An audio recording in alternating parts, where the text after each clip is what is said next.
Yes, magandang hapon po, magandang tanghali po mga minamahal ko mga taga-subaybay. So, andito ako sa barangay ano to? Mapalad. Barangay Commonwealth ito, no? Nakasakop dito. Commonwealth. So, lumabas kasi ako ng bahay para bumili ng ulam, pantanghalian.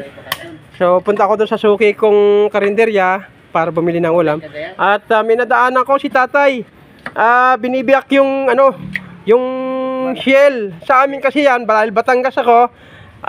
Lukan ang tawag namin sa amin yan. Lukan. Ito yung lukan. Nasaan yung ano? Pakita mo tayo yung, ayan, yung hitsura ng lukan sa amin. Lukan ang tawag niyan. Anong province mo, tatay? Sambuanga. Sambuanga. Anong tawag sa inyo yan? Tuway. Tuway pala sa kanila yan. Tuway. Ang tawag sa kanila. Sa mga bangkalan yung katunggan. Sa mga katunggan. Sa mga bakawan. Yun. Nakaano yan sa putik, nakabaon sa putik. Putik, buhangin. Sa buhangin. Opo.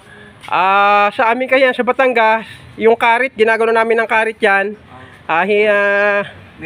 Tapos pagka may bumangga doon sa karit, yun na. Akala niya bato. Hindi, lukan yun. Yan, umaano yan, lumalabas yung ano niya, yung ihi, umiihi yan eh. Lumalabas yung tubig sa ano niya, umiihi yun. So, nasa tabang tabang alat yan, naandun yan. So, masarap yan. Anong gagawin mo sa laman yan ng tuway o lukan? Kinilaw. Kinilaw daw, kinilaw. Ito yung gagawa siya ng kinilaw na lukan o tuway. Sa salintang Sambuanga, tuway.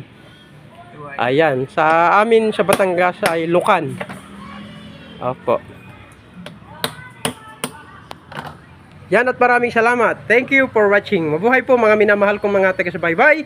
Please like and share po.